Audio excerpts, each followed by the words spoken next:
జూబ్లీహిల్స్ ఉప ఎన్నిక బావమర్దులకు సవాల్గా మారింది. ఎన్నికల్లో గెలవాల్సిన అనివార్య పరిస్థితి నెలకొంది. ఈ ఎన్నికల్లో రాబోయే స్థానిక సంస్థల ఎన్నికలతో పాటు మున్సిపల్, గ్రేటర్ ఎన్నికల్లోనూ ప్రభావం పడే అవకాశం ఉంది. అంతేకాదు రాబోయే అసెంబ్లీ ఎన్నికలకు జూబ్లీహిల్స్ నుంచే నాంది పలకాలని బీఆర్ఎస్ భావిస్తోంది.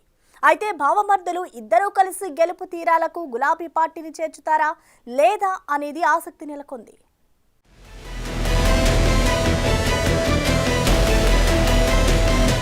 సిట్టింగ్ సీట్ కోసం సర్వశక్తులు ఒడ్డుతోన్న బీఆర్ఎస్ సత్తా చాటుకోవటం కోసం బావ బామ్మర్దుల పోరాటం.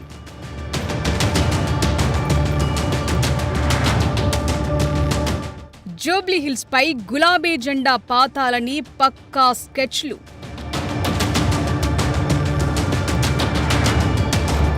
గులాబీ పార్టీకి జూబ్లీహిల్స్ బైపోల్ వార్ ప్రతిష్టాత్మకంగా మారింది. పార్టీ అభ్యర్థిని గెలిపించుకోవాల్సిన పరిస్థితి ఏర్పడింది. సిట్టింగ్ స్థానం కావటంతో దాన్ని కాపాడుకోవాల్సిన బాధ్యత ఇప్పుడు పార్టీ వర్కింగ్ ప్రెసిడెంట్ కేటీఆర్ పై ఉంది. ఈ ఉప ఎన్నికపై ఆయన రాజకీయ భవిష్యత్ సైతం ఆధారపడి ఉంది. దీంతో ఆయన జూబ్లీహిల్స్ పై ఫోకస్ పెట్టారు. వర్కింగ్ ప్రెసిడెంట్ గా ఆయన తన సత్తాను చాటాలంటే గెలవాల్సిందే. అంతేకాదు లీడర్ గా ఆయనలోని రాజకీయ చతురతకు ఇది కీలకంగా మారనుంది.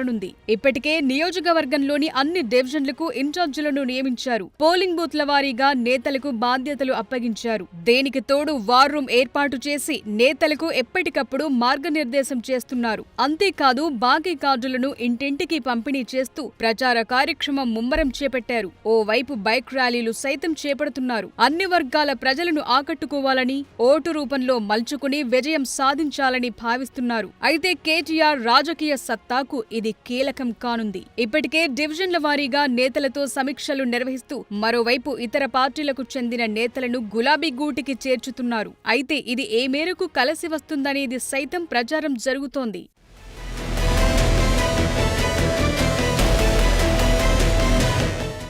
ఇక పార్టీలో ట్రబుల్ షూటర్ గా పేరున్న మాజీ మంత్రి హరీష్ రావును సైతం జూబ్లీహిల్స్ బైపోల్ కు ఇన్ఛార్జిగా పార్టీ నియమించింది. ప్రచార బాధ్యతలను సైతం చేపడుతున్నారు. ఇప్పటికే హరీష్ రావు బైక్ ర్యాలీ నిర్వహించారు. ఇంటింటికి బాకీ కార్డులను పంపిణీ చేసే కార్యక్రమానికి శ్రీకారం చుట్టారు. ప్రభుత్వ వైఫల్యాలను వివరిస్తున్నారు. అయితే ఏ మేరకు హరీష్ రావు తమ సత్తాను చాటుతారు, ఆయనకు అప్పగించిన బాధ్యతను ఏ మేరకు సక్సెస్ చేస్తారు, ఉప ఎన్నికల్లో పార్టీని గట్టెక్కిస్తారా లేదా అనేది ఇప్పుడు హాట్ టాపిక్ గా మారింది. ఏ ఎన్నికలొచ్చినా పార్టీ అధినేత కేసీఆర్ గట్టి పోటీ ఉన్న నియోజకవర్గాల్లో పార్టీని గెలిపించే బాధ్యతలు అప్పగిస్తారు. హరీష్ రావు గట్టెక్కిస్తాడనే ప్రచారముంది. అయితే జూబ్లీహిల్స్ లో గులాబీ జెండాను రెపరెపలాడిస్తారా, చతికిలబడతారా అనేది ఇప్పుడు హాట్ టాపిక్ గా మారింది.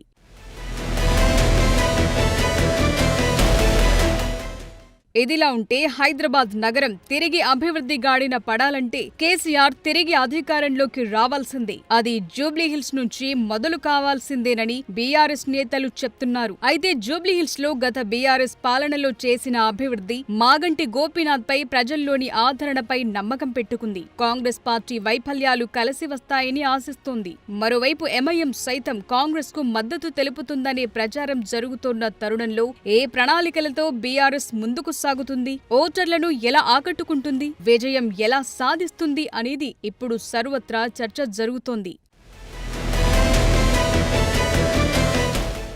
ఇప్పటికే జూబ్లీహిల్స్ ఎన్నికల ప్రచారానికి బీఆర్ఎస్ స్పీడ్ పెంచింది. అయితే నియోజకవర్గంలోని సీనియర్ లీడర్లను కలుపుకొని పోవటం లేదనే ప్రచారం జరుగుతోంది. కొంతమందికే ప్రయారిటీ ఇస్తున్నారని, పార్టీ కోసం మొదటి నుంచి పనిచేస్తున్న వారికి మొండి చేయి చూపుతున్నారని, ఇలాంటి పరిస్థితుల్లో ఎలా విజయం సాధిస్తారనే ప్రశ్నలు ఉత్పన్నమవుతున్నాయి. కేవలం సమావేశాలు, ప్రచారంతో కాలం వెళ్లదీస్తున్నారని, కానీ క్షేత్రస్థాయిలో ఏం జరుగుతుందనేది మాత్రం ఆరా తీయటం లేదని కొంతమంది నేతలు ఆరోపిస్తున్నారు. ప్రజలు ఎదుర్కొంటున్న సమస్యలపై దృష్టి సారించి వారి పక్షాన నిలబడతామనే భరోసా ఇవ్వాలని, వారి మనసులను చూరగొన్నప్పుడే విజయం తథ్యమని పేర్కొంటున్నారు. అలా చేయటం లేదనే విమర్శలొస్తున్నాయి.